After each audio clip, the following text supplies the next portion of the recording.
Hello বন্ধুরা, কেমন আছেন? আশা করি সবাই ভালো আছেন। আজকে আমি আপনাদের সামনে কিছুটা জিকে কোয়েকশন নিয়ে এসেছি, যেগুলো আমাদের প্রত্যেকেরই আসলে জানা দরকার, এবং বিশেষ করে যারা আমরা বিভিন্ন কম্পিটিটিভ এক্সামের জন্য প্রস্তুতি নিচ্ছি তাদের জন্য খুবই দরকারি। তাই আমি চেষ্টা করব এরকম একটা জিকে সিরিজ চালিয়ে যাওয়ার জন্য। আপনারা সাথে থাকবেন, পাশে থাকবেন, এবং আমি একটাই সাজেস্ট করব, যারা কম্পিটিটিভ এক্সামের জন্য প্রিপারেশন নিচ্ছেন তারা সাথে করে যদি আপনারা নোটস লিখে রাখেন, আমার মনে হয় সেগুলো আপনাদের জন্য ভালো হবে। কেননা বিভিন্ন কম্পিটিটিভ এক্সামে কোয়েকশন এসে থাকে, আমরা রিভিশন দেওয়ার জন্য আবার কোয়েকশনগুলো খুঁজে পাই না। যদি আপনারা এমন কেউ এইভাবে কোনো প্রিপারেশন নিচ্ছেন, তাহলে সাথে করে নোটস তৈরি করে নেন। কেননা অনেকেই আমরা আছি, ভিডিও দেখে অনেক তথ্য সংগ্রহ করি বা অনেক কিছু জেনে নিই, কিন্তু যখন পরীক্ষার প্রাক মুহূর্তে এসে যায় তখন সেগুলা ফিরে রিভিশন দেওয়ার মতো কোনো কিছু আমাদের কাছে থাকে না। শুধু ভিডিও দেখলাম, শুনলাম, কিছুক্ষণ মনে থাকলো, আবার 2-3 দিন, 5 দিন, 10 দিন পর সেগুলো আমরা ভুলে যাই। তাই আমি আপনাদেরকে এটাই সাজেস্ট করব যে আপনারা যারা প্রিপারেশন নিচ্ছেন কম্পিটিটিভ এক্সামের জন্য, তারা নোটসগুলো লিখে রাখবেন। তো চলুন দেরি না করে শুরু করা যাক। প্রথম প্রশ্ন হচ্ছে, যে পর্বত উত্তর দক্ষিণ ভারতকে বিভক্ত করেছে সেটির নাম কি? সেটার শুদ্ধ উত্তর হচ্ছে বিন্ধ্য।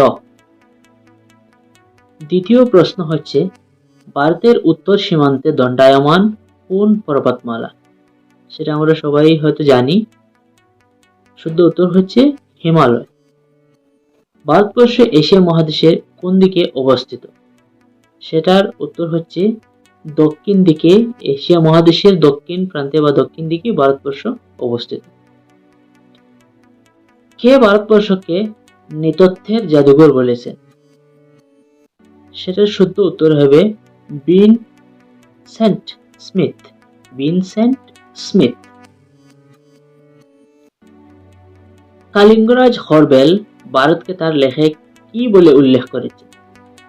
কালিঙ্গরাজ তার লেখে ভারতকে ভারতবর্ষ বলে উল্লেখ করেছে।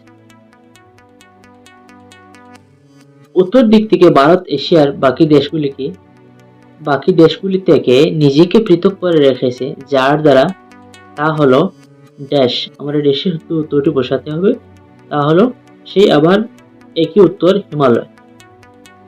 ভারতের দক্ষিণাঞ্চল যার দ্বারা আবৃত সেটি হলো ড্যাশ। এখানে আপনার ড্যাশের শুদ্ধ উত্তরটি বসাতে হবে, সেটি হচ্ছে ভারত মহাসাগর। প্রাকৃতিক বৈচিত্র্যের জন্য ভিন্নতা অনুসারে ভারতবর্ষকে কটি সুনির্দিষ্ট অঞ্চলে ভাগ করা হয়েছে? সেটা হচ্ছে 5টি। বৃহত্তর ভারত নামে পরিচিত ড্যাশ। দেশে আমাদের শুদ্ধ উত্তরটি বসাতে হবে, শুদ্ধ উত্তরটি হচ্ছে দক্ষিণ পশ্চিম এশিয়া। যে দেশকে হিমালয়ের দান বলা হয় তার নাম কি? সেটা হচ্ছে ভারত। হিমালয়ের দান বলা হয় ভারত। ভারতের প্রাচীনতম নাম কি? সেটার শুদ্ধ উত্তর হবে জম্বু দ্বীপ। কে তার গ্রন্থে ভারতবর্ষকে হিমালয়ের দান বলে অভিহিত করেছেন? Doctor K M Panikkar. শুদ্ধ উত্তরটি হচ্ছে ডক্টর কে এম পানিক্কর। ভারতীয় জাতিগোষ্ঠীকে প্রধানত কটি শ্রেণীতে ভাগ করা যায়? সেটা শুদ্ধ উত্তর হচ্ছে 4টি। নার্ডিক কাদের বলা হতো? আর্যদেরকে নার্ডিক বলা হতো। দক্ষিণ ভারতের আদিবাসীরা কোন জাতির বংশধর? দক্ষিণ ভারতের আদিবাসীরা দ্রাবিড় জাতির বংশধর। আসামের আদিবাসীরা কোন জাতির বংশধর? যেহেতু আমরা আসামে বসবাস করছি, সেটা আমাদের অবশ্যই জানা দরকার। আসামের আদিবাসীরা হচ্ছে আলপাইন জাতির বংশধর। পাঞ্জাব ও রাজস্থানের আদিবাসীরা কোন জাতির বংশধর? যদি পাঞ্জাব এবং রাজস্থান থেকে কেউ ভিডিওটি দেখে থাকেন, তবে সেটা আপনার জন্য জানা দরকারি। পাঞ্জাব এবং রাজস্থানেরা হচ্ছেন আর্য জাতির বংশধর। কোন জাতির বংশধরেরা বর্তমানে ভারতের তামিলনাড়ু, অন্ধ্রপ্রদেশ, কর্ণাটকা ও কেরালা রাজ্যে বসবাস করে? সেটাও শুদ্ধ উত্তর হচ্ছে দ্রাবিড়। সাঁওতালরা কোন জাতির বংশধর? সাঁওতাল হচ্ছেন মঙ্গোলীয় জাতির বংশধর। বাঙালিরা কোন জাতির বংশধর? যদি আপনি বাঙালি হয়ে থাকেন, আমি নিজে একজন বাঙালি, বাঙালিরা হচ্ছে নার্ডিক নিগ্রোটো জাতির সংমিশ্রণ। কোন লিপি রেখে আর্যদের পরিচয় জানা যায়? আর্যদের পরিচয় জানা যায় হাতিগুম্ফা লিপি থেকে। হাতিগুম্ফা লিপি কার আমলের লিপি?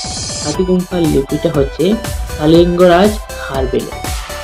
যদি আপনাদের ভিডিওটি ভালো লেগে থাকে, লাইক, শেয়ার এবং সাবস্ক্রাইব করে পাশে থাকবেন, সাথে থাকবেন এরকম নিত্য নতুন ভিডিও পাওয়ার জন্য। ধন্যবাদ।